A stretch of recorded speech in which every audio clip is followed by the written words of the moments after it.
If you are not satisfied with the decision made by the Traffic and Parking Commission, you may appeal the decision by filing for a writ of certiorari with the Davidson County Chancery or Circuit Court. Your appeal must be filed within 60 days of the date of the entry of the Commission's decision. We advise that you seek your own independent legal advice to ensure that your appeal is filed in a timely manner and that all procedural requirements have been met.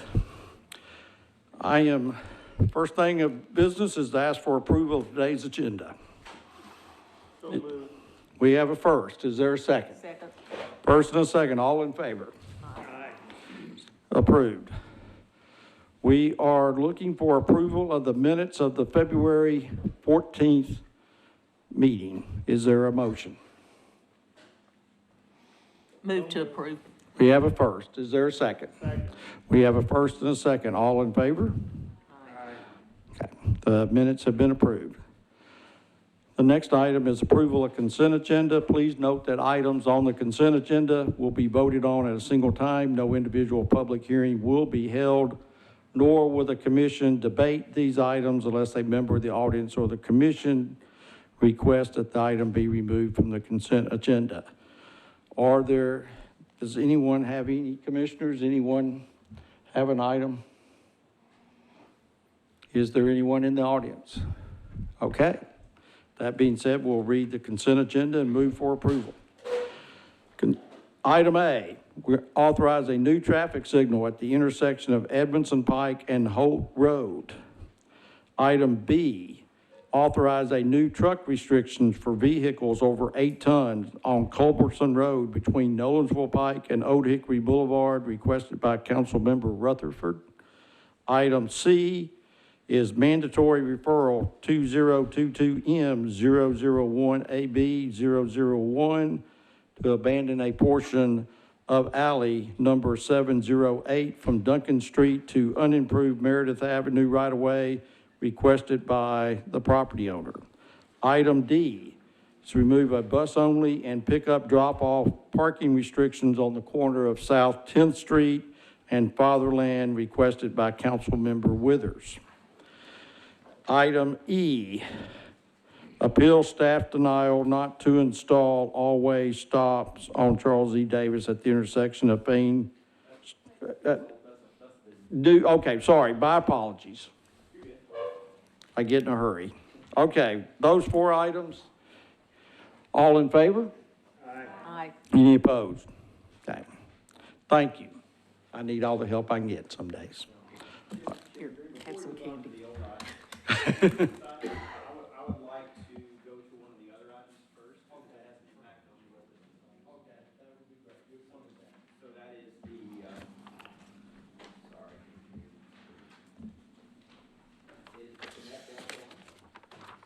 It is our downtown study, which is officer management study. So we would like to present an update on that. That's item O. Okay. Yes, yes, sir. Okay, yes. So who's here to present? Is that you? Marty Sewell is here to present for the Nashville DOT. He has a presentation. It's this item. It's item number O. Yes. And please state your name for the record. Sure will. And Turn your mic on, please. look at the chair, too. I think it's I on. think it's on, yes. Yeah.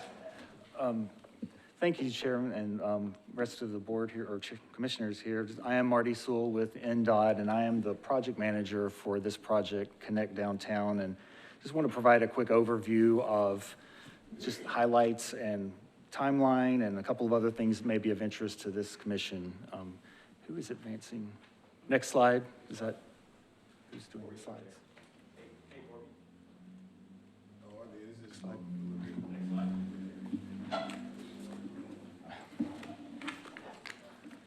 Well, I'll talk while he's trying to figure that out. But the idea here is just trying to put this into context with other planning efforts. The mayor's the transportation plan that council endorsed in 2020 included the downtown neighborhood traffic project among Vision Zero, updating walk and bike, or bike and pedestrian plan, and other things. And so as we've been moving forward over the last year and a half or so, we've been preparing for this point where we can start this project. We'll just forget those slides.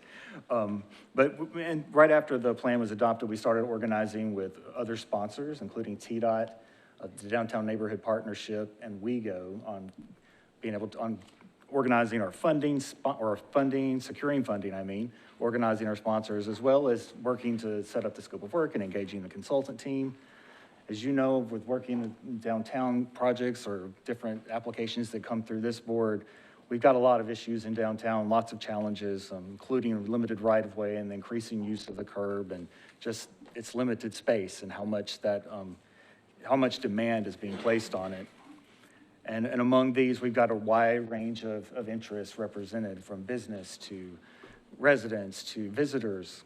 And all of these have to come together in some sort of way at the end of this process to come across with, in particular to what you were looking for here at this board, a curbside management framework that can help guide our future efforts in taming the curbs and looking and organizing and getting the type of return that we'd like to have on that. For the study area, if we were looking at the board, it would have a map, and Frank and Devin, that handout that I have there with the clip, no, that one, if you could pass that out. If you already done that? I got it. Great, okay. And I think you have a copy of the handout. I see a couple of there, and it does have the map on the back of it as well. If you can advance on to the study area map.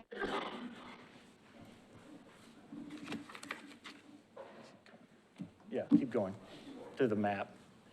Yeah, and as you see on the map, the area within the loop is the point of emphasis and has been. But since we started this process, a lot of the efforts on the East Bank have intensified and continued to kind of go in their own route. And so what we're going to do instead of including that area is we're going to take what those efforts or the output of those efforts and feed those into the downtown study as well. And we've got about a half a mile buffer around the outside of the loop that will also be part of our influence area. And depending on how the issues and needs are prioritized during the process we're going through, it'll focus on where we need to take our attention outside of that boundary. And the idea that we need to have flexibility to do that. And what's included, if you could go to the next slide there we go. Just looking at the transportation issues and opportunities, looking for better connections throughout downtown and through downtown and throughout and within to businesses and destinations. We'll be looking for establishing or recommending programs and policies and funding and partnerships, projects of all sorts, as well as just having an evaluation tool to set us up as we're going through our engagement process. Go to the next slide. And specific to the curbside, as I mentioned earlier, the project will build upon work that we had from the pilot project, the CORD project, that ended last March, or ended at the end of March, I should say, picking up on the inventory and assessment of the curbside conditions and looking at best practices, as well as looking at what's happening in other places of the country and putting that into context and coming up with a curbside management framework and recommended strategies that we can pursue moving forward. If we go to the last slide, it shows the schedule here. And you see that we're on the very left side there on the 2020 January through April, where we've been working with the consultant team and providing them with information as they're establishing the existing conditions and future needs. As we move across that, throughout that entire time period, all the way into March of 2023, there will be opportunities for community engagement. We'll be working with the steering committee, as well as a technical advisory committee made up of staff throughout Metro and other agencies. And with the intent of having recommendations and estimates on cost toward the end of this year in December, beginning of next year, so that we can then move forward into the final action plan starting in next year. But that's an overview. I hope that wasn't too fast and too summarized, but if you have any questions, I'm happy to do my best. Yes. Yes, Commissioner. I see the timeline that you had up on the board last, the draft and final action plan, February, March of 23. Is that right? That's right. Okay, so when is implementation? It would begin, some of it probably would begin before we're finished on the types of work that it might highlight for, well, some of the actions may become more clear as we get toward the end of the process. And I see Diana sitting here next to me, and if you might want to add to this. If you noticed in the calendar, we December and January of 2023, toward the end of this year and beginning of the new year, we asked for recommendation and cost so that if the recommendations we can build into the budget process for next year. So that's something we'll be bringing back, but then we'll want to put it in the budget. That'll be coming before council for approval to begin in 2023. So our goal is to have that ready to bring back before the commission and then take it to council as part of our budget process.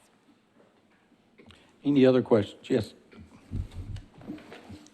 Thank you, Chair, and thank you, Mr. Sewell and Director Alarcon. I guess my question comes a little bit in trying to pull all these kind of threads together. I think maybe what you've heard from council and the community a little bit is there's smart parking, there's curbside, there's Vision Zero, there's walk and bike, there's a transportation plan, there's Connect Downtown, there's Nashville Connector, TDM. All of these things obviously are inextricably related to each other, but I think because of multiple administrations, various projects, various procurements, it's gotten really confused. And so is the intent with Connect Downtown to put an umbrella over all of that, or are those still operating independently? And can you speak specifically kind of to the funding source for Connect Downtown, and also for smart parking, curbside management? I think I've lost a little bit of the through line of, are those budgeted all separately as separate initiatives, and how do they relate to this initiative, please? Go ahead, you take the first shot. First of all, on the funding for this study, and that would have been one of my slides, I guess, that we didn't look at, but working with TDOT, we applied for the Urban Transportation Planning Grant and received money from that first, and then we worked with the Downtown Partnership, and they've made a contribution. And how much are those separate The contributions? contribution from the Downtown Partnership was $50,000, I believe. And from TDOT? TDOT, that was, let's see, that was is it 150? I believe so. 150, I believe that's what that was 150, with Metro bringing up, well, we go in Metro having the remainder. And we go paying from their formula funds that they receive from the federal government. So it's within the regional transportation improvement plan. Okay. Take a look at that. And so for smart parking, that is actually in a different funding bucket, but smart parking will actually be part of the conversation through the entire Connect Downtown. So yes, we're proceeding forward, and I'm going to be giving y'all an update of where we are with that today, but the two will work very much hand in hand. Our consultant team is very much looking forward Yes. to when they can engage on that issue once that contract is set. Okay, so, and if I may ask a follow-up question, Chair Green.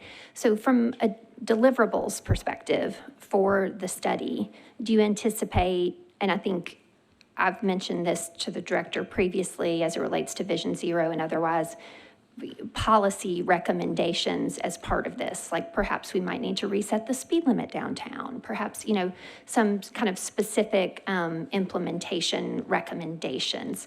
So I think I'm always wanting to understand kind of who's funding the study, for how much, what does it include, and what are the anticipated deliverables and or recommendations, and being from the policy side of things, right, specific policy recommendations. Do you anticipate that? Absolutely, Okay. absolutely. The details are important in this plan, given the gray box that we've placed over downtown and other studies moving up to this point. So Right. we want to be able to get in and address those, recognizing the attention that you and others have placed on that. And I think those recommendations from a policy perspective that will come out of the plan, again, we asked for recommendations and cost to begin in December and January, understanding if there's policy in line, we're going to need to bring that to council for consideration before we actually throw some of these improvements or implementations in the budget.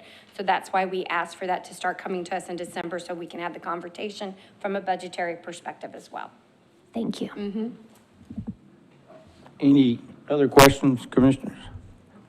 I have a quick question. How does your study about Connect Downtown relate to connecting downtown to the rest of the city? Because, I think that's been an ongoing discussion for years, is downtown seems sometimes its own entity, and connectivity to the rest of the city is lost, but it's clearly a place that people want to go. But, I just know that some businesses appear to be bailing out of downtown because of issues that relate to connectivity. Pinnacle Bank is locating to the Amazon Center. I know law firms in that building are locating out. And so I'm just kind of curious about, obviously, there's an impact of getting to downtown, even if connections, sorry for the long-winded question, but. Well, when just bringing together all of these different stakeholders and giving them an opportunity to really air out the issues of concern, and we didn't want to start this with the issues known and defined. We want to let that take us where it leads. And so I think that will help us in addressing that weave of stakeholders that we'll have. And if I could add, though the study is focusing within the area that was shown in the slide presentation, there is also how everyone gets to downtown as part of that conversation as well.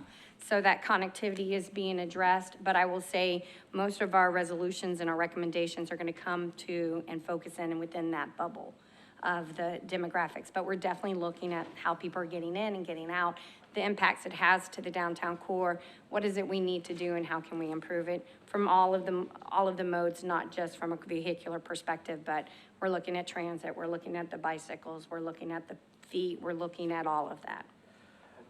Chairman Green. Thank you. Yes. One thing to add to that I really am excited about is actually simulation and modeling of the entire downtown core area, actually looking at a traffic operational study. So I'm really excited when you talk about egress and ingress into downtown, actually seeing how people are moving downtown. Not only automobiles, but all people are moving into downtown area and getting to model that to actually inform our strategy and policy moving forward. So that's something I'm very excited about. I wanted to point out. Thank you, Brad. That's a great point. Okay, well, thank you. I mean, it'd be helpful. I think there's sometimes we get too focused on the, I think we're doing pretty comprehensive here. yeah, okay. So, Well, thank you. I do have a recommendation Yeah. I'd like to ask Yeah. for That's what I was the commission to consider. So as part of this curb management, smart parking, and all these initiatives we have going on, we are asking if y'all would actually consider a recommendation for staff to put a moratorium on any changes to the curb. We still are getting a lot of requests coming in for valet and this, and all of that really needs to be looked at and studied, simulations done. So we're hoping that the Traffic and Parking Commission would actually approve staff's recommendation of a moratorium on any changes to the curb until we go through the study. Yeah. And if there is something, we'll do it on a case by case. Is that downtown or It's within the scope of the study. within the scope of the Yes, study? sir. correct. Okay, so Exactly. are any of the proposals here for valet stands in that area? Because there's several today.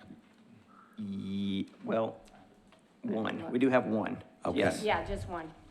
Okay. currently on the agenda. So it would be after today's meeting moving forward. We would then not entertain any valet stands at that point until we get the study. But we would certainly bring them in as a stakeholder, as part of the study, I forget what we're calling that group. With the focus groups Thank and you, the one-on-ones. focus groups, and bring them in so that we can understand what their needs are and what they're asking for. But again, we're moving, it's too dynamic. We really need to understand what we have at hand before we continue to give away the curb or change things up on the curb. Okay, thank you. We'll take that under advisement. Okay. I have a question. Yes. If we put a moratorium on the valet, does that mean that we can't even do like a temporary permit? Because I know that some of the buildings downtown, the restaurants or the hotels that have openings soon, what would happen to them? We would not be supporting it. That would be our ask. So not even on a temporary permit basis? No, ma'am. It's a bit of a mess really downtown right now. So we really wanted to give the study a chance to look at the best practices and recommendations that we'd be bringing back at the end of this study for consideration. And then, so we're only looking, not permanent, we're only looking for this to be during the course of the study so that they can take a look at everything, come up with best practices and recommendations that we would be bringing back for y'all for consideration and policy drive so that we'd go from there. But we really need to give them time to appropriately do the study. And every time we either take away parking or add a valet or an unloading zone, whatever it is, it kind of it'll mess up the dynamics of the study. So that's kind of why we're asking for the moratorium during the study session. That's it. So this would potentially be through the end of this year? Yes, ma'am. Okay. Question to legal counsel. Is there a motion we have to formulate? Is this what we're doing? How does that work? And Because, I mean, typically, I think we rely on staff bringing these issues to us. I mean, no, so do we need to pass a resolution saying there's a moratorium, or how does that work? Legal counsel, I mean, you would please. have to make a motion in order to do that, for sure. I'm not sure why it was listed under other instead of an action item, but it was noticed. It was, It would seem that that would be an item that'd have to be on the next agenda in order to how does allow that for interfere public with comment. your, how, if this were moved to the next agenda, how does that impact your study? I would say that we would still, as staff, recommend a pause on that per case when they come up, so it wouldn't really impact the schedule. We would just, that would be our staff recommendation moving forward when we receive additional requests that would be added to the agenda. I think for ease in communication purposes, I think it would be best if we had a resolution from traffic and parking. That's our recommendation. Of course, it's the oversight of the traffic and parking commissioners to make that determination. Well, let me just finish my train. It would seem to me that we would need to give notice to the public that we're considering such an item as opposed to taking such an Right, item up today. that's my only concern is the way that it was agended. It was agended as a study update and staff recommendation. And for such an impactful vote, it probably should have gone. I'm not sure if you conferred with Terry on this. Did you? And she was fine with it being at the? Yeah, we are not asking for a resolution now. That's our staff recommendation. Okay, so for she's that. not asking for you to vote Yeah, on it now. okay, just want to make, I like to be legal. Council member. Thank you, Chair Green.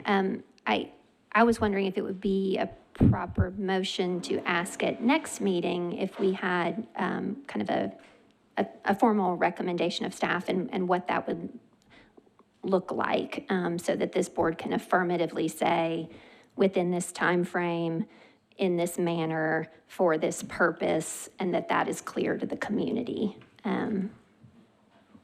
Could staff then, I'm not sure what a proper motion would be, but I guess I would be requesting something from staff just to explain the nature of the moratorium and the time frame And for it condition- and the yeah. reasoning And around it. conditions associated with that.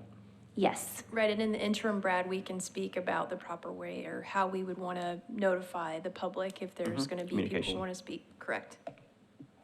I think the correct process is to always make sure we have public input, so. And I do understand that there is one item under new business that falls into this study area. That is correct. So can we? That is correct. Can we ask, I'm confused. Next month, when we come back and bring this up again, if there are items on the new business that are in the study area, will that be so noted in staff? It will be, yes, it will be part of our recommendation moving forward. But it's not in today. It is in our recommendation today. It is, okay. All right, thank you. All right, thank you And then you both. can certainly take that into consideration when you're deliberating, as you always do, what the recommendation is, right? Okay, all right, thank you very much. So I think we want to consider old business item E, correct? And That's that correct. is the appeal of the staff denial not to install an all-way stop on Charles E. Davis Boulevard, the intersection of Payne Street and Cannon Street. So I know there's been some studies, some interactions. What is Yes. the status as of today, please, sir? So during the last meeting, you heard from Nashville and a member of the community as well. In there, we have been working with them to install a rectangular rapid flashing beacon and also facilitate curb bulb outs in that area to actually address sightline challenges at that. So we feel like we can address safety challenges at that intersection. And we would like to ask the Traffic and Park Commission to allow us to do so without installation of a stop sign at this time. Okay, so I'm trying, what is the correct way to frame a motion? Please, You're on action item, E.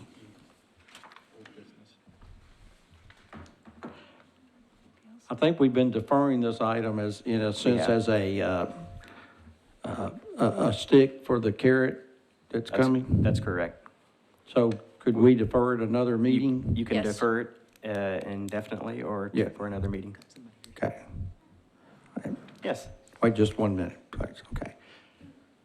So sorry, we just wanted to. Excuse me, could you identify so sorry. yourself, Yes, my please? name is For Kathy the record, Crillo. and who you're with? Yes, my name is Kathy Krill and I'm with Walk Bike Nashville. And so I just wanted to understand like what the process of was happening so we could report back to the community members that had already kind of agreed with moving forward with this. So we just wanted to know like what the point of the deferral is or what the process would be for that. That's what we're determining Okay. at the present time. So it would appear that a deferral would allow this process to continue the way it's been for the last several months. Is that correct? That is correct. Okay. So, Allow us to move forward as staff and install the rectangular rapid flashing beacon. In addition to that, the bulb outs, painted bulb outs and other safety mitigation strategies armed at increasing the safety of that intersection. okay. So I think the way to proceed is a motion to defer. Can I ask her something? Yes, please. So is that what you all are working towards? Yes, correct. Yeah, we Okay. wanted to make sure we could keep working with NDOT to kind of, I think our original petition was for the stop signs, but now that we've had the conversation, we feel good moving forward with the recommendations. As long as, like we've talked about both measures, both these measures, and then on our behalf, working with the community to educate them about what these different measures are that we're taking. So yeah, that feels about right for us, yeah. I move to defer. We have a first. Is there a second? Second. We have a first and a second. Any discussion? Yes, council member. Could we clarify how long the deferral is? I need a staff recommendation.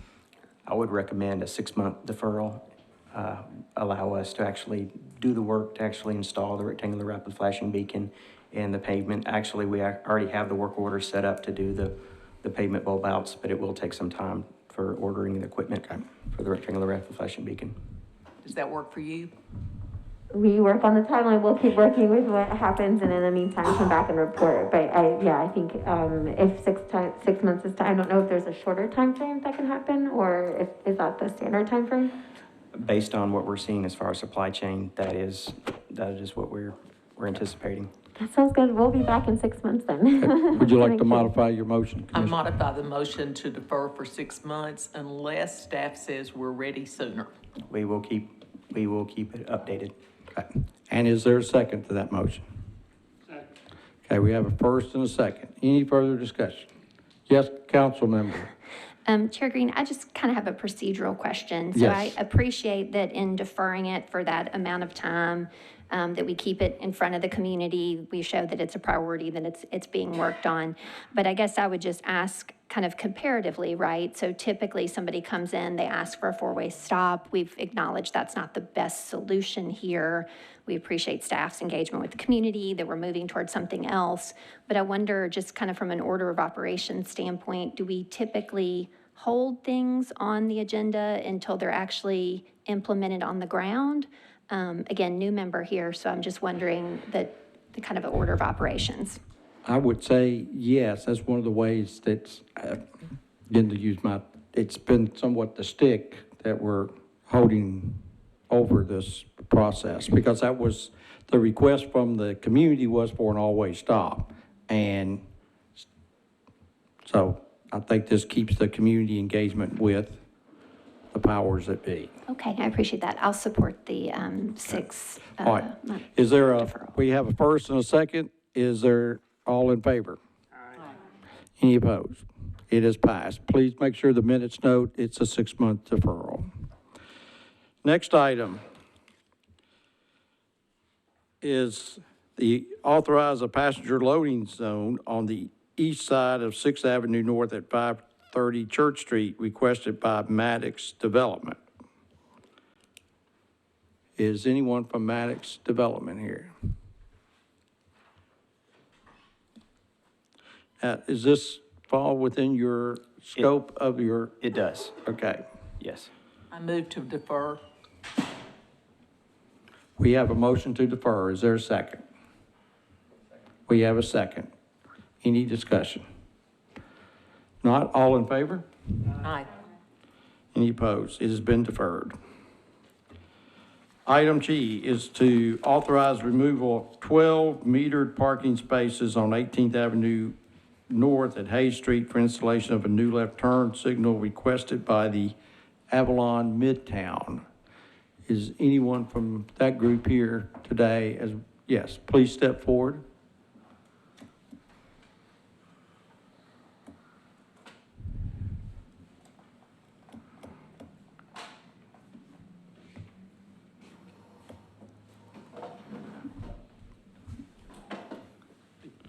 Mr. Chairman. Yes. Kevin Gangware, Civil Site Design Group, civil engineer for the project. Okay, Ryan Keene, Avalon Midtown, Bassland Companies. okay, thank you. You make a few comments and then we'll defer to staff. Yes, sir, thank you. So this was brought up to this committee back in January. And the traffic impact study was done and called for some turn lanes on Hayes Street. We worked with both Planning Department and Public Works. Actually, we were going to, first Planning Department wanted a bike lanes on 18th Avenue, and then talking to Public Works, actually turn lanes might be a better use of the space.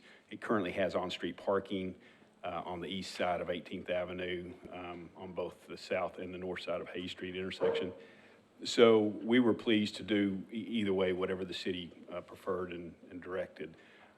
So I think at the end, Planning and Public Works got together and decided that the turn lanes were more needed than the bike lanes at the time. So that's where we ended up with the plan and came to you for the removal of the parking spaces. At that time, Council Lady Henderson was new to the committee and had not had time to review, I think, the report and the study, and asked to defer so that she could have some time to review that. And then, of course, we came back, I think, last month, maybe no quorum. It got deferred in February, no quorum last month, and so we're back here and would be pleased to hear some more comments from NDOT on that. Mr. Freeze. Sorry, yes, Chairman. So we at NDOT are recommending for staff an indefinite deferral of striping configuration changes on this, meaning that you could move forward with your site plan. However, this is part within the peripherals of the Connect Downtown study. So we're actually requesting as staff an indefinite deferral, striping configuration and parking removal at this location. Any other comments from Commissioner? Yes, Council Member. I will just chime in since I was mentioned by name, and thank you for your patience. I think Chief Engineer Freeze alluded to it at the end, and we heard at council at last public hearing. This is an area that's got a lot of development in progress. And I think as I look at this intersection and I think about, kind of what's already happened on another corner where I would say, all due respect, maybe our streetscape standards, I mean, that building is really close to the road. It's pretty constrained on that side. So I think, with the development pressure in that area, and that's a place that we want to see density, absolutely. But with, alleyways, associated businesses, on-street parking, building a walkable, bikeable network, I think there are those of us on council that become somewhat concerned that, as we build these tall towers with a whole lot of parking, we're just inducing more driving. And so in a similar regard to the kind of downtown look, Chair Green, I think, this Midtown area that is immediately adjacent to downtown, there's a lot in flux there. We want that development to keep moving forward and for everybody to have kind of fair and transparent timelines about, what our body is recommending. But I do appreciate that, staff is not holding up you all moving forward, but I do understand that there is a fair amount still kind of in flux as to ingress and egress from the alley, a portico for drop-off. All those things would inform, take these meters out, leave those meters, what your street cross-section is. So Engineer Freeze, can you just speak to that just a little bit more in that Yes. particular Midtown area? Thank you. I can, actually. We actually have a meeting later this week with planning. We are talking about a Midtown study, and we're actually developing the scope to address specifically what you're talking about. So we are in the process of developing a scope to perform a study to help inform the department and traffic and parking in metro government on our strategy moving forward with this density of developments that we have coming in this area. So yes, we are in the process. That's great to hear that. Thank you so much. Okay. Any other comments from Commissioner? Yes, sir. Was this part of the original downtown loop? I couldn't see on the screen for the Connect Downtown study. It is outside the Connect So Downtown. Is that's why that you're talking correct? about doing another. It's on the peripherals, yes. Okay. All right. So the staff recommendation is for deferral. Is there a motion from commissioners? Indefinite deferral. Yes, sir. Indefinite deferral. Okay. We have a first. Is there a second? We have a first and a second. Is there any further discussion? Seeing none, all in favor? Aye. Any opposed? Okay, indefinite deferral. Thank you. Thank you. All right. Next item.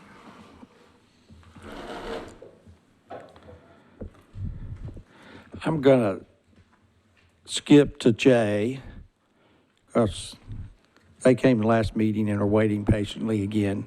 The authorized the permanent removal of 13 parking meters on the north and south side of Broadway between 19th Avenue South and 20th Avenue South. And then there would be the placement of 13 new parking meters on Scarrett Place between Alley 447 and 19th Avenue South. And then we authorize temporary removal of 8 parking meters on the east side of 20th Avenue South and place new 8 meters on the south side of Vanderbilt Place between 29th Avenue South and 30th Avenue South through June of 2023, requested by Vanderbilt University. So if you could help us bring some clarity or some movement around of meters. All right, Mr. Chairman, members of the commission, my name is Alfred DeGraffenreid. I'm the Associate Vice Chancellor for Local Government Relations at Vanderbilt, and I have the easy job of introducing my colleague today, who will walk us through this process, but of course, he's no stranger to this body. Michael Briggs is our Interim Director for Mobility at Vanderbilt University. So with that, I'll turn it over to you. All right. Thank you, Alfred, and good to see everyone on the commission again, and happy to be here, even though it's raining outside. I think we have some slides, so we'll hopefully quickly go through those. So as you mentioned in the introduction, there's 2 parts to this request. So one is to permanently remove 13 parking spaces on Broadway and relocate those over to Scarrett Place. And then the second request is to temporarily remove 8 meters that are located on 20th Avenue South and place those on Vanderbilt Place through June of 2023. This is associated with our Graduate Village construction. So if you've been in the area, you probably have seen the construction underway. The next photo shows the extent of that construction. So it's taking up the whole block between Lyle and 20th Avenue. Next slide. So to give you some background on both of the requests, so with Broadway, we've actually been talking with our partners at NDOT and also with TDOT on some of the bike and ped issues in this area. TDOT had identified it as a high crash location, and so staff went out, both Vanderbilt, NDOT, TDOT staff, WEGO staff, and several others looked at the area on Broadway and came up with what you see on the screen, which are draft proposed solutions. Also during the discussion and talking with NDOT, just trying to figure out future bike connectivity in the area. So we'd like to go ahead and remove the meters with the construction impacts that are taking place, and then hopefully come up with a design solution in the future for a complete connection on Broadway. And then again, on 20th, it's just a temporary location until the Graduate Village is opened in June of 2023. The next two slides, so we've skipped up to Vanderbilt Place, if we can go back one real quick. So on Scarrett Place, the block that it's impacting, it's in between the alley and over to 19th Street. So today, it's currently signed for 2-hour parking, but it's not metered, so there's a tendency for people to park there and it not turn over fairly regularly. So our goal is to get the parking turnover happening in that area. Directly across the street, there are meters there today. Then on Vanderbilt Place, this adds to some of the on-street parking we relocated over there from Jess Neely, but this would just be temporary through June of 2023, and we would locate them back onto 20th Avenue South. So that's the extent of our request. Again, it's a two-part request, but it's removing the meters that have been impacted by construction around the Graduate Village and relocating them in two different locations, both along Scarrett Place and then Vanderbilt Place. Mr. Freeze? Our recommendation is to approve the parking meter removal and relocation. Okay. Are there any questions? Yes. I've got a question for Yes. staff. Just curious, I'm sure you guys looked into this on the Scarrett Place. Is the street wide enough for both, because I believe you mentioned that there was already meters on the other side of the street? Yes, it is. We actually checked that. I move to approve. We have a first. Is there a second? Second. Any further discussion? Yes, Councilmember. About Scarrett Place as well. So at present on both sides is 2-hour unmetered parking, or just on one side at present? So on the south side, it is metered for 2 hours. On the north side, it's just signed, but there are no meters. And we're not proposing meters directly in front of the businesses that are on the corner there. So that would remain as is. Okay, I appreciate that. And then can you, and I think that's kind of my question about Vanderbilt Place as well, even though I understand that that is temporary. I know that Vanderbilt is looking at making bikeway connections all around your campus. And I wonder how Scarrett factors in, because I think of that area as a pretty, there's a lot of car motion, I guess, related to the businesses. You have a parking garage there as well.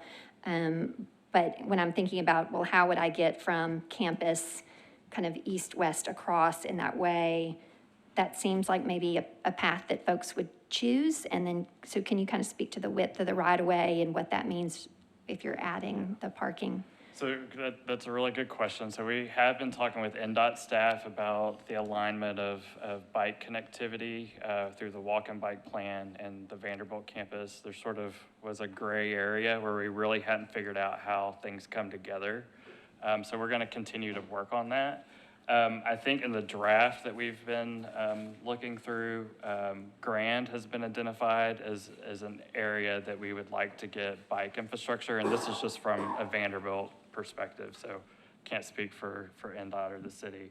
And so I think we were thinking of Scarrett Place as being something more with traffic treatments for like traffic calming. So slowing traffic down, making it more comfortable for bicyclists to be in the lane of traffic, since it's such a short segment of street. And then Grand is one block to the north, is that Yes, correct? I'm sorry, yes, Okay. that's correct. Okay, so more of a kind of a neighbor way approach to general traffic calming in the vicinity, but with specific bikeway infrastructure proposed or anticipated on Grand. one block Correct. away. So thinking of Grand, and then I think south would be Edge Hill, which has an existing bike lane today. Okay, and following on that same line of questioning then, so Vanderbilt Place as it runs, and understanding that that's temporary, but there's a lot of right-of-way there. It's really wide, and it's parallel to West End, is that correct? Or is that, is that the? Yes, it's roughly parallel. to Okay, West roughly End. parallel. So obviously, I don't think there will be a day, dare to dream, that we feel safe biking on West End Avenue. But as I kind of think about that, right, what are the alternatives for people? Is there anything happening there in your bikeway planning that, again, temporary, so this would not preclude it, but it just kind of raises the question for me? So we have identified a perimeter bike route. So basically a multi-use path that would be adjacent to various streets around campus. And so the way it would look like in this area would be on the southern end of campus, Wedgwood and Blakemore. It would come to the west and intersect at Vanderbilt Place and then make its way adjacent to Vanderbilt Place and then up towards Natchez Trace to then get to the north perimeter of campus. Okay, that's interesting, because it looked like a logical pathway to me, and I didn't know if you would need the right-of-way, but then you also own all the adjacent parking and Correct. land, so you could effectuate something Yep. out of the right-of-way. Okay, thank you, that answers my questions. All right, so we have a first and a second. We've had discussion. Is all in favor? Aye. Any opposed? Thank you, gentlemen, for coming. Thank you. The next item on the agenda is authorize a new 100-foot valet lane on the north side of 500 Houston Street requested by Premier Parking. Chairman Green? Yes. This has been withdrawn. This Okay. request has been withdrawn. Thank you. It's still on the agenda. Is the next one Just- been yes, sir. withdrawn too? It has Okay. not. What? It is. It has not been withdrawn. Okay, the next It's item separate. is a 50-foot valet lane loading zone on the south side of 509 Houston Street. It's been requested by a constituent. Is that person here?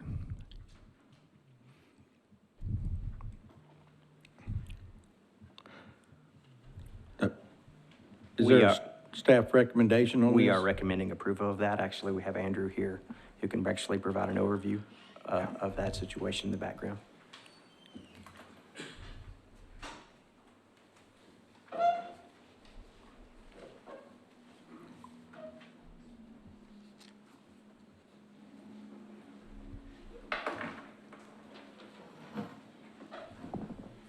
My name's Andrew Smith. I'm a traffic engineer with NDOT.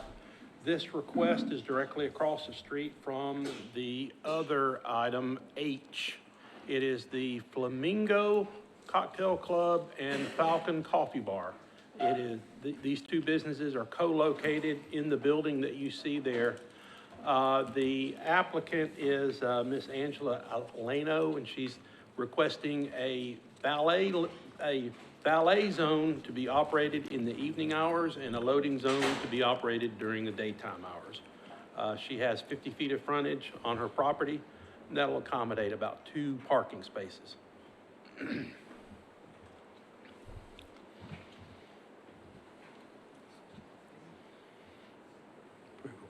Okay. And the staff recommendations for approval? Approval of the 50-foot, correct, loading. It's a loading zone in the day, valet zone in the evening. Okay. Correct. Is there a motion to approve? Move to second. We have a first and a second. Any discussion? Yes, council member. Thank you, Chair Green. Mr. Smith, can you share whether Houston Street factors into any bikeway or transportation planning? And then just more generally, when we allow for a valet zone and a loading zone, what would be the procedure if and ever we wanted to change the configuration on the street? Those are kind of awarded under what timeline, year to year, in perpetuity?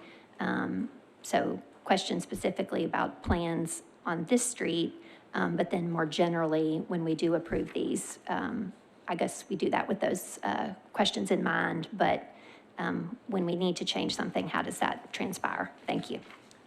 To answer the first part of your question, currently there are no bike facilities on Houston Street.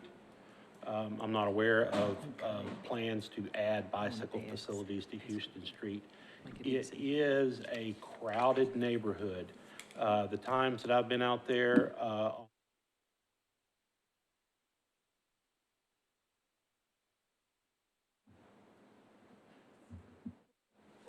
the times I've been out in this neighborhood on multiple service requests, I've seen on-street parking utilization very close to 100%. And honestly, adding bicycle lanes to this mix, I don't see that you have the room to do that. And the other part of your question is, how long do these valet lanes exist? They exist until you vote to remove them. If there is some other lane configuration, then that's within your purview to do so. Then for the public's understanding, when you make a staff recommendation of approval, you have factored in the walk and bike strategic plan and any anticipated bikeways, neighborways, et cetera, If into your something is applicable, recommendation. yes. Thank you. All right. Commissioner Woods, I think you want to amend your motion? No. No, you're good? Okay. So we have a first and a second. All in favor? Aye. Any opposed? It has been approved.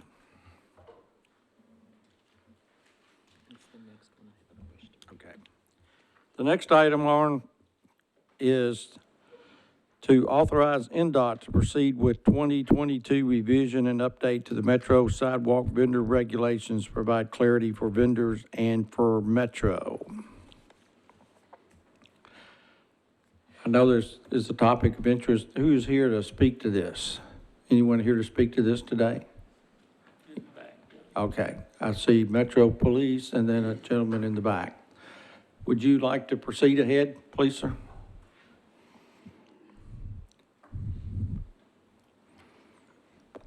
And state your name for the record, please. My name is Matthew Edwards with Date Night Vending. I would like to make a recommendation for consideration that as policies are developed moving forward, that there is, I guess, some representation for the small businesses and individuals that will be most impacted by any changes to this regulation. I just want a seat at the table or have some type of representation when we move forward. I think we all agree that there has to be clarity more than anything else, but it's a complex issue. And it's, I think, required to have input from the individuals most affected. Thank you. Thank you.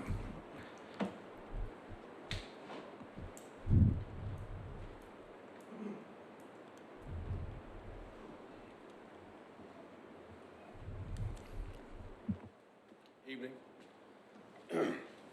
I'm Officer Clint Gillian with the Metro Nashville Police Department, formerly assigned to the Central Precinct Bike Patrol. I'm now assigned currently to the Fleet Management Division, and I've been instrumental in some of the prosecution and regulation enforcement of this particular regulation in question.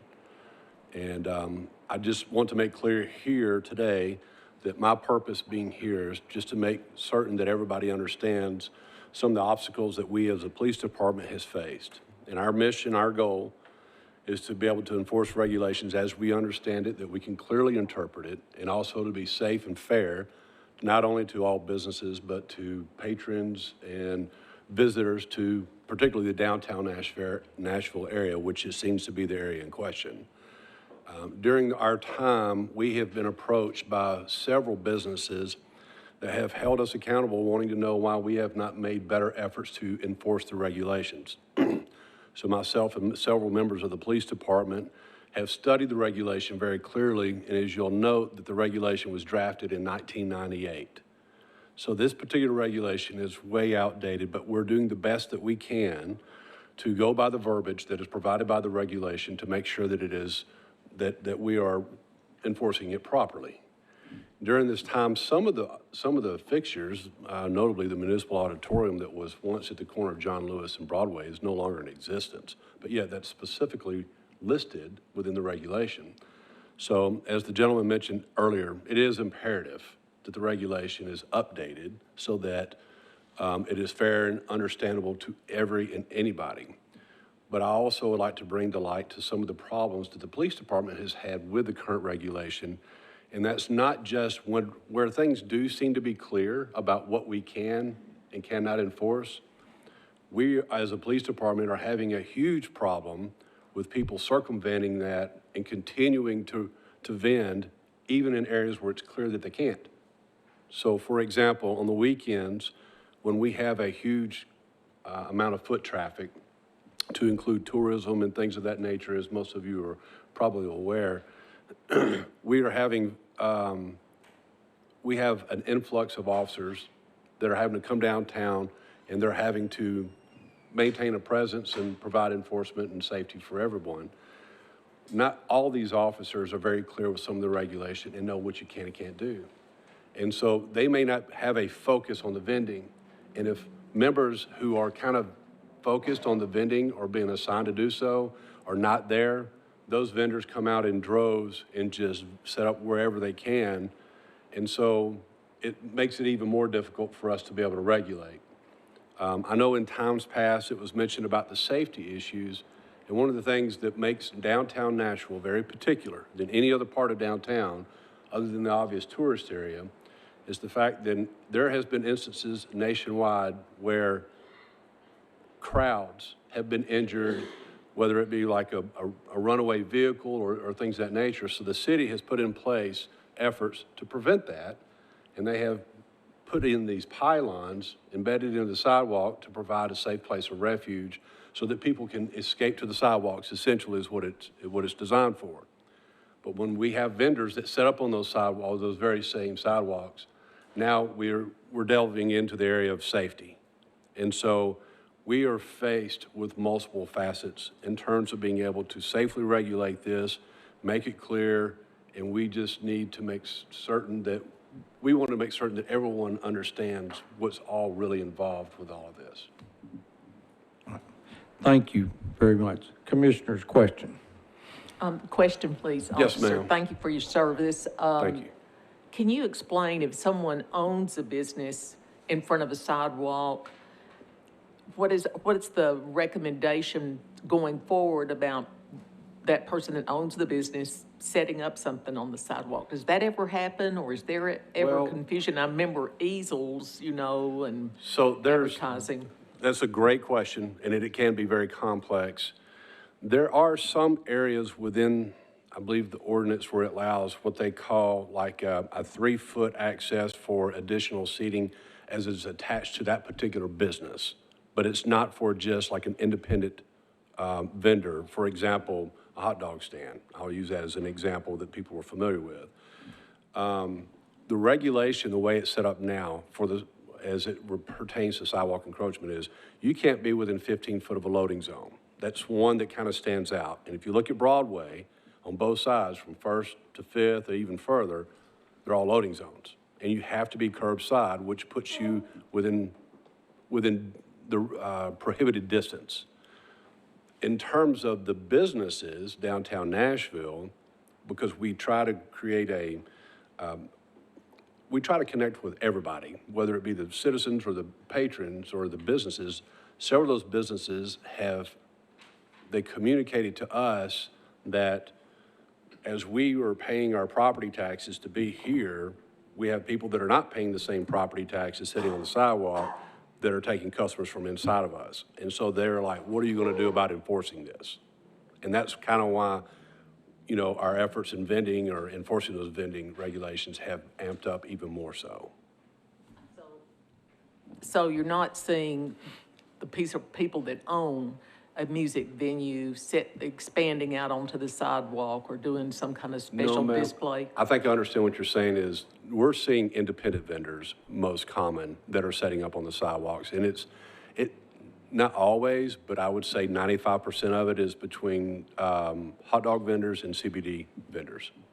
that seems to be the bulk of the type of venue that we're seeing setting up. Okay, thank you. Any other questions? Yes, Councilman. Thank you so much for explaining this issue. I guess, from the council perspective and the policy perspective, I'm interested to know what areas of the code intersect with this. So I would imagine there's, Public Works, NDOT, potentially from a permitting perspective, although I don't know maybe if that goes through the clerk. I would think it intersects with health and then obviously with public safety. So I know kind of over time, sometimes in our code, right, like something happens and we're seeing something and we put something in the code and then we have something else in the code. And then when you get on down the line, you kind of look back and like, how did that get all pieced together that way? And then it's not particularly clear from an enforcement perspective or to the earlier gentleman's perspective, just kind of why are we here and who's influenced the policy up to this point. So I guess my question would be, Chair Green, what exactly are we asking for? I mean, are we asking for staff like Ms. Ladd, somebody at Health, to review the code and come to this commission with a recommendation for kind of what the conversation might look like, I guess? I think what we had envisioned was that we would begin this process of hearing from stakeholders, people who participate, so we could get an idea of this.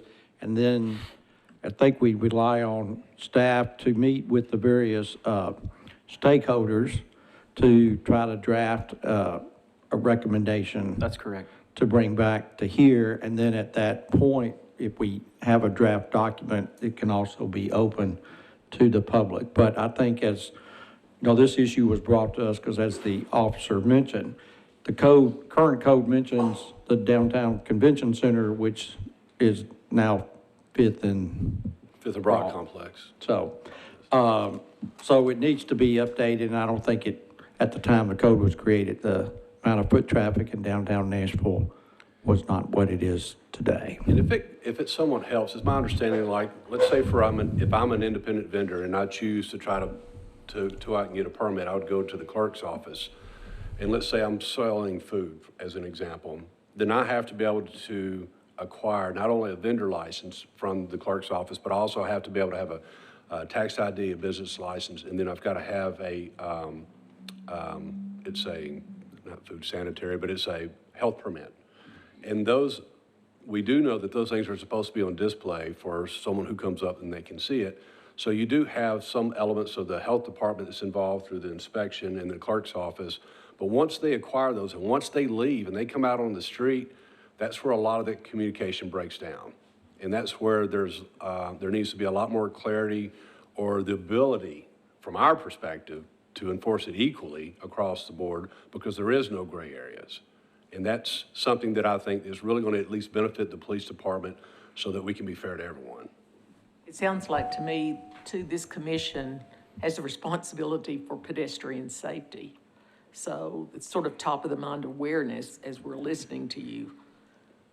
It is imperative for us as a police department for pedestrian safety. And as you know, there is no question, downtown Nashville is extremely populated with foot traffic, and we're talking about families, children, people with disabilities, every walk of life are downtown Nashville, and we've become even more popular. And our attention has become spread so thin because there's so much going on. It's, as I would describe, a sensory overload.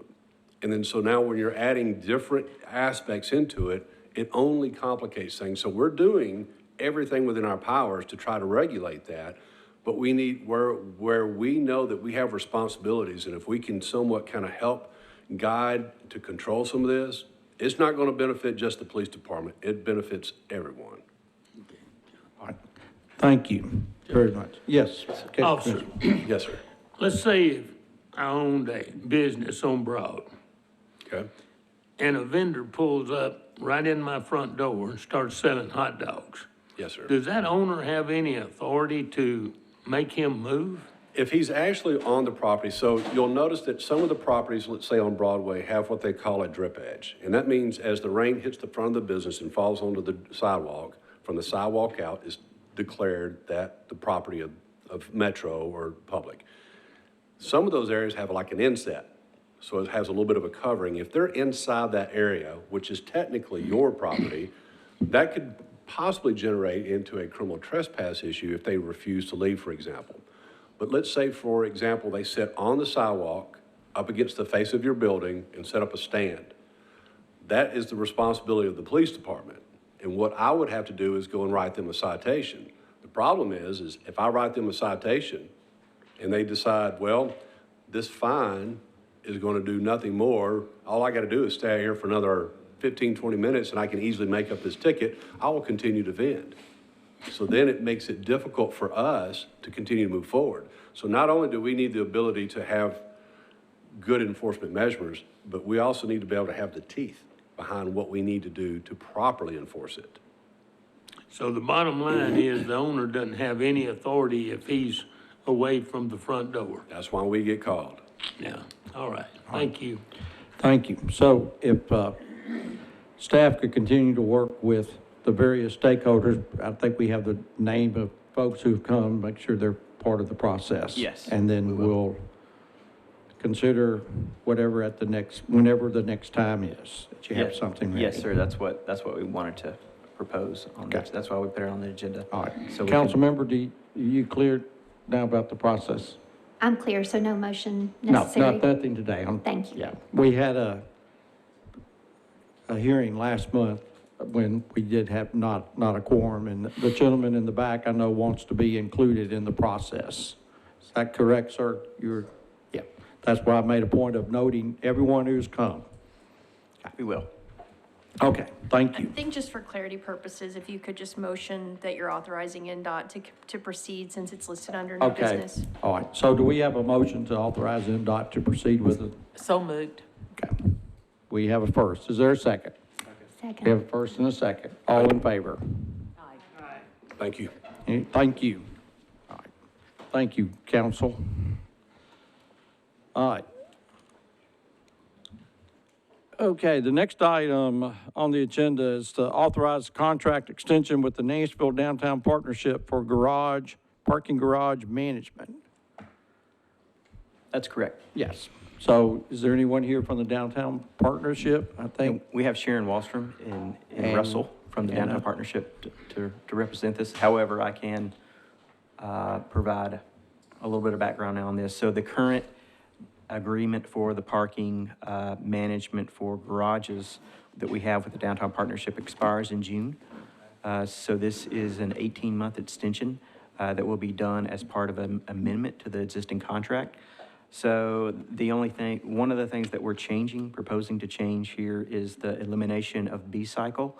As part of this contract, we are looking to go out separately for an RFP for a bike share program, and we want to remove it off of this contract. We want to separate that and do that separately in here. So this amendment that we emailed to the commission summarizes that. There's also one additional provision in there that establishes that third-party partnerships, if they are approached, that would come before NDOT as staff before they go to the Traffic and Parking Commission.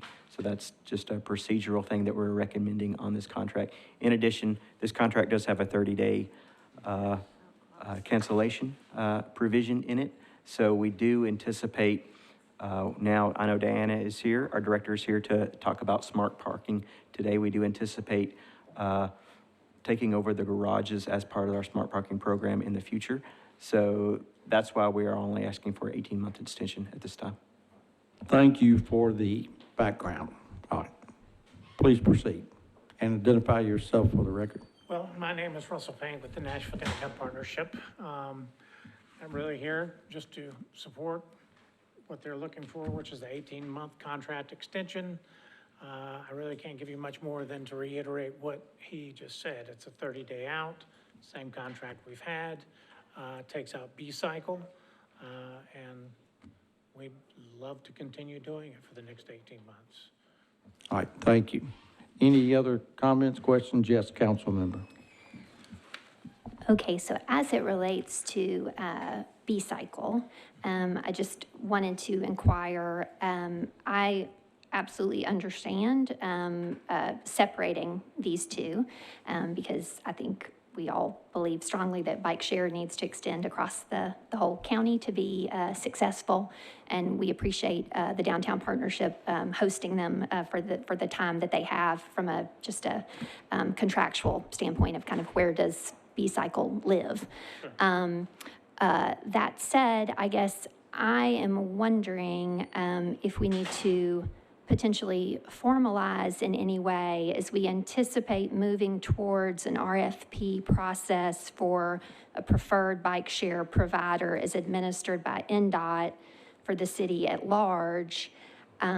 If here today we support kind of severing that or taking that out of the amended contract, where does that leave B-Cycle in the interim? And I'm just wondering if we need, by way of motion or even Ms. Ladd resolution at council, just to sort of formalize B-Cycle's current status, because I don't want them to be left in limbo between this approval for the extension of the contract as it is presently for 18 months and a new RFP process for bike share that I don't yet know the timeline for. So that seems to me that they're sort of left a little bit in the middle. Yeah. So we are actually able to do a sole source contract with B-Cycle moving forward until we actually establish the RFP and go through the requirements of the RFP. So we are actually working forward to do that, to move. So they won't be left in the lurch as far as a program. Okay. Is that satisfied? Well, I guess I would just want to understand from an order of operations, if we approve this today, what happens on the council side? Sole source approval, or is that an extension as well as an existing contract? Well, you can't approve this today because this hasn't gone to council. And so it needs to go to council. This is, yeah, that's Yeah, correct. it's sort That of we're not pretty- asking for, yeah. Yeah, so, I mean, you could approve To go to. right, to go to council. and Correct. that you would still have that council approval that would be hanging in the balance before this would become effective. Yeah. So what you're asking is, where's B-Cycle in the interim? In the interim, this would be, This is June, so the contract doesn't expire till June. And there, we anticipated actually coming before here first, traffic and parking, and then going to council 3 readings, I believe, is what we anticipated in here. So this is, the first step is actually going before traffic and parking. This is before an moving forward. authorization. That's correct. That's what this is. It's not an approval, it's an authorization. Is that correct, legal counsel? yeah, you would review it and Yes. you would say, yeah, we authorize you to present this to council for approval, right? Okay. Council member, is that? So I understand that from this contract standpoint Right. and the process that's set in motion at council for that. No intent to slow this down, want that to move right along. I guess I'm just wondering, do we need to formalize on the council side by way of resolution the intent to bring a RFP or a sole source contract in support of the existing relationship? I just feel like in some way we need to formalize that because what we're recommending is extricating it. Staff is speaking on the record to the intent to have a sole source contract. I just don't know if we need to formalize that in some way. But is that an authorization that this commission has to Well, no, approve, the- or is that a council issue? So I think what you're asking is if, and of course, that doesn't mean I know. But sole source contracts, you have to go through council as well. So that would need council approval, the approval of the B-Cycle situation. Is that also 3 readings? No, that's, sole source, I believe, is a resolution. Okay, and so then I guess my question or hope would be that staff could create something to travel with this so that, this gets to move on track, but the B-Cycle matter can be addressed in some formal manner.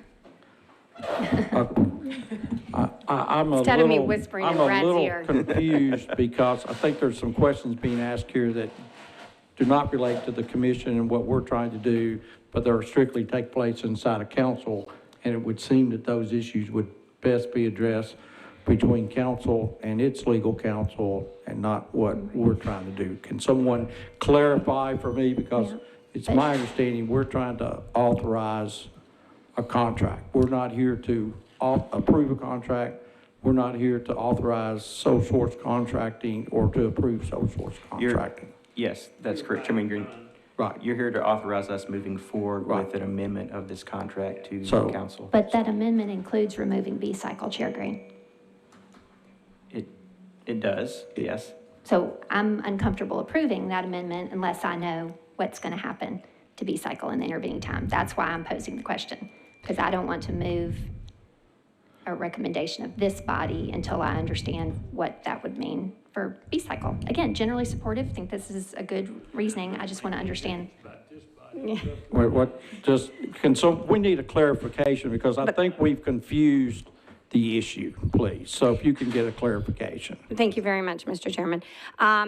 To address, yes, ma'am, we will be providing and bringing to council as we're going through this process so that at the end, when we're finalizing the contract on the third reading for this particular extension of the contract with our downtown Nashville partnership, there'll also be a shared agenda for a resolution of a sole sourcing with B-cycle. So you'll get them both on the last third reading so that it all comes in together before that end of that June 30th meeting.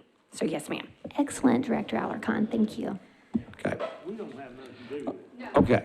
So what the motion is to authorize an extension of a contract for 18 months. Is that correct? That would begin July 1. That is correct, July 1. 22. That is to go correct. to December 31 of 2023. Is that correct? That is correct. Okay.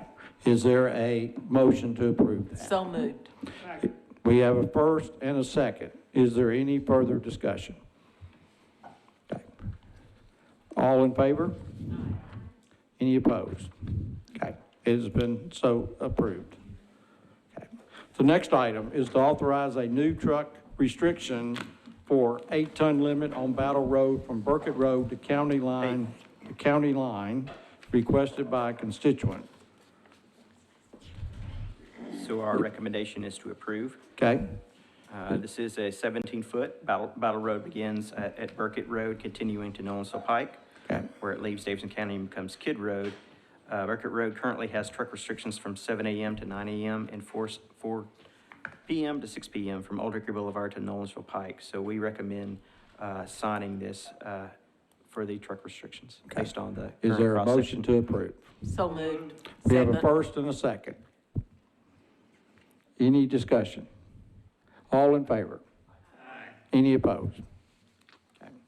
Next item is RS 2022-1321, council resolution on free parking for the public at the Metro Courthouse during public meetings. Yes, Chairman. So Yes. I was trying to put my hand out and say, no, don't go back yet. Okay, Mr. Payne is back. So we have Mr. Payne and we also have Sharon Wallstrom. They're going to present on this topic. Okay. Please proceed. Okay, my name's Sharon Wallstrom. I'm here to represent NDOT and to give you a little bit of background on what this is all about. You did receive the full information in your packet last meeting. I don't know if you've had a chance to review that or not, but on January 4th, the council passed a resolution to investigate the feasibility of providing free parking at the courthouse garage. And that would be for council meetings, it would be for council committee meetings, it would be for any specially called meetings, and it would be for any commissions that are using the courthouse. So, and it applies to the courthouse garage specifically. So the Downtown Partnership, along with NDOT and the Mayor's Office, provided the preliminary report to you that was attached to your agenda. The Metro Clerk's Office currently provides validated parking passes and staff to manage these passes during the meetings. And they have a budget of $10,000 to cover the cost of the tickets and the staffing and the processing. In the last 4 years, the cost has varied from as low as $4,000 during 2021, when we were all doing meetings virtually, to around $8,200 in prior years. There's no current data to predict what the increased level of attendance would be if the passes were given out going forward for all of these meetings that we just talked about. So NDOT is recommending the expansion of the validated parking program to proceed on a pilot basis. And so this basis would be for the next 4 months so that we can look at what the use of these validated tickets would be and what kind of cost increase that would generate. So as part of the pilot program, the commissions and the committees and the council would have to request the validated tickets in advance whenever they schedule their meeting. And then whoever's presiding over those meetings would have to decide if they have the staff to be able to hand out the validated tickets or if they need help from the Metro Clerk's office. And then they would have to make an announcement at the beginning of the meeting that the passes were available and then be willing to distribute the passes after the meeting was over to people who were interested or who needed those.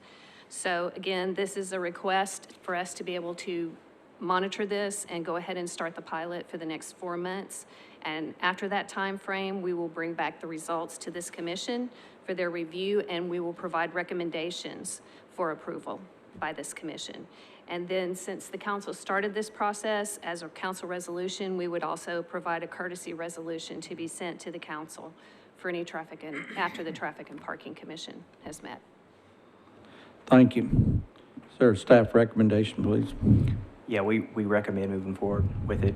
There is not a particular motion or action that we're actually requesting at this time, other than to brief you on this and know that we will be coming in 4 months approximately to provide our recommendation to move forward to council. This is more FYI, It is that is. correct? That is correct. Okay. Any other questions from anyone? All right. Thank you very much. Thank you. All right, I think the next item on the agenda is Parks Marking Management Update. That's correct.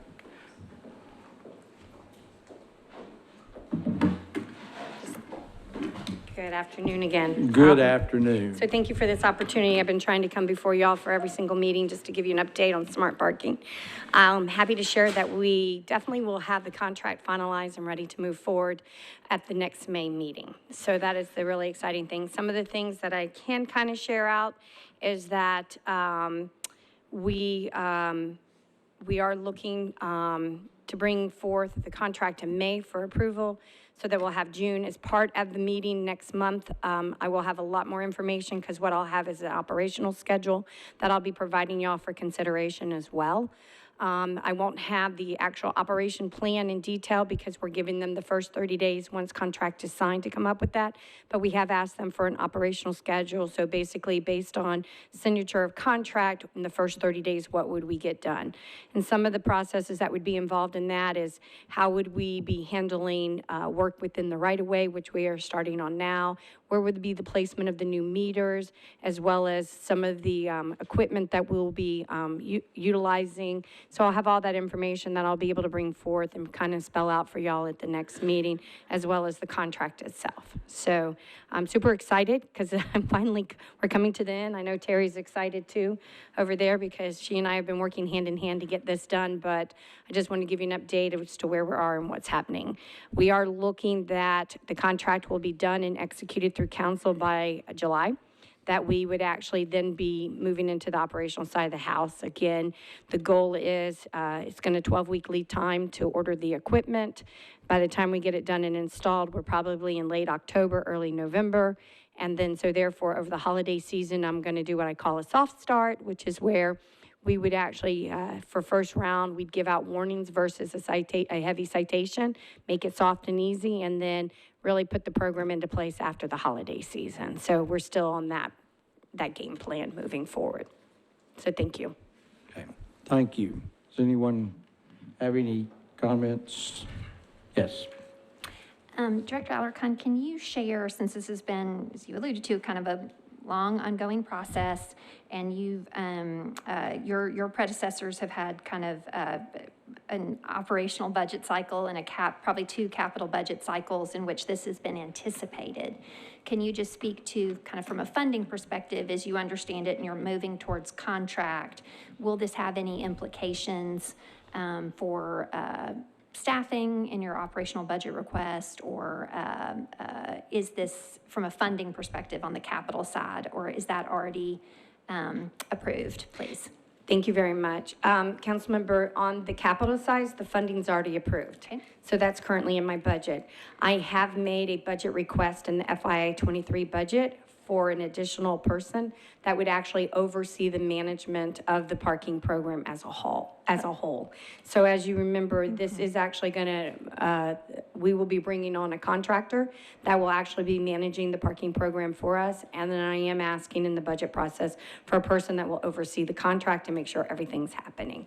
We have a lot of interaction that we have to do from a citation perspective between us and the court system, so I have to make sure that runs correctly.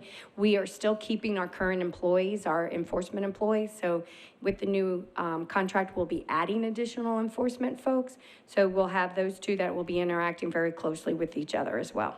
But that's already on staff. I appreciate that you'll have a program management Yes. position. How many staff do we have currently, or do we anticipate? We currently have 5 plus one person that's overseeing, but the overseeing is really not the right word. But we have one person and then we have an administrative side, so those folks will stay intact. The roles and some of the roles and responsibility will change up because some of the roles will shift over to the new parking company that we're bringing on, but there's still a strong need on this side of the house, so we don't anticipate eliminating any positions, but we do maybe anticipate reassigning roles and responsibilities. Thank you so much. You're very welcome. Thank you. May I get a clarification from legal and from staff? What will be our role as a commission during this? So it is my understanding, and correct me, Terry, if I'm wrong, but we have to bring forth to y'all the actual contract between us and the management company, and ask for your approval. Yeah, that's correct. The charter actually gives this commission the contracting authority for the management of parking. Regardless of what the commission says, does it still go on to council? It does. Okay. It does, but you all, your approval is needed. Yeah. But even if we don't approve it, would it still go to council? It's not just, no, in this case it would not, because the charter actually does provide for this commission to be the contracting entity, with the vendor. Great. Or the management. So staff will be able to explain questions Yes. and stuff. Thank you. So my question is, the next meeting in May, what is going to be presented and who is going to be presenting and who will be present, please? I will be presenting, and I will be going through the contract details with you. I will also have a representative from the parking company here as well.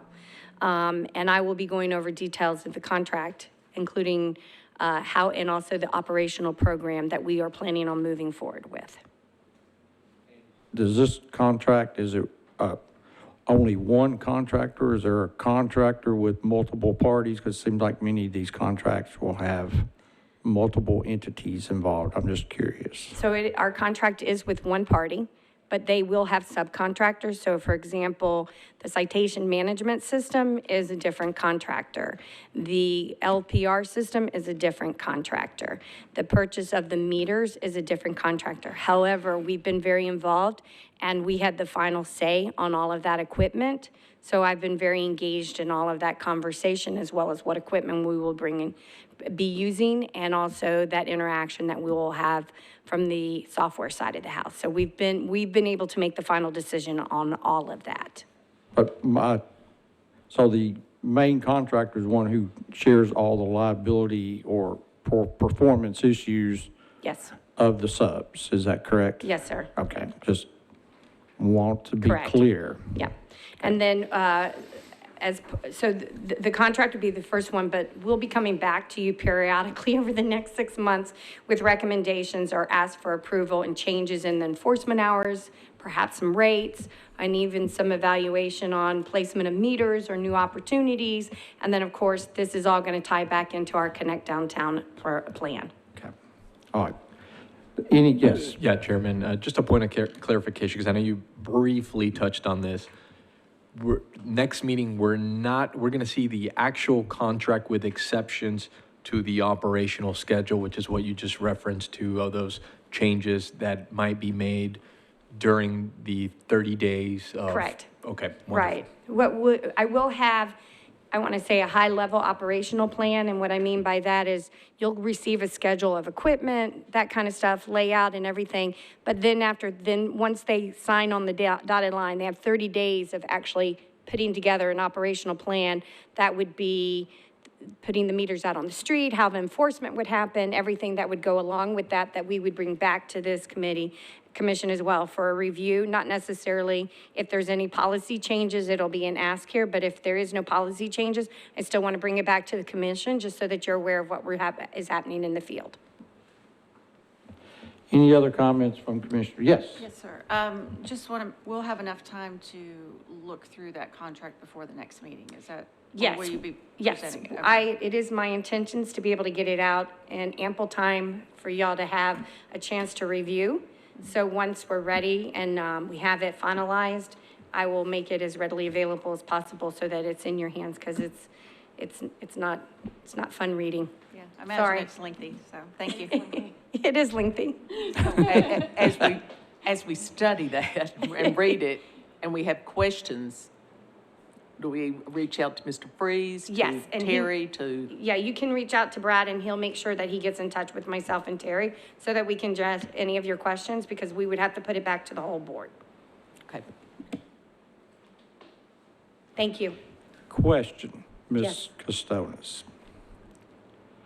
Would something like this ever require an executive committee, an executive session for the commission to look at? I mean, I'm not trying to circumvent any public, but just curious because this is a fairly significant step. It would not justify an executive session, by that you mean one that is not open to the public, because in general, that's only going to be appropriate where there is either pending litigation, naming the commission as a defendant, or like some controversy that is likely to lead to that kind of litigation.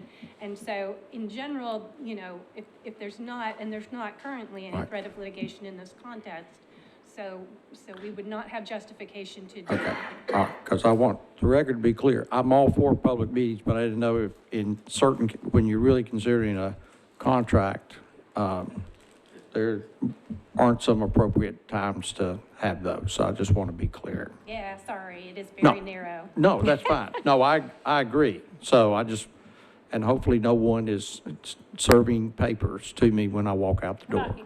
Okay. I'm going to do my best to make sure that doesn't happen, sir. Okay. Yeah, because I've been served before. Okay. All right. Any other comments? Okay. Thank you very much. Thank you very much. All right. I think that wraps us up for today. Officer. It is approved. We are adjourned. Thank you, everyone. Thank you, Chairman Green.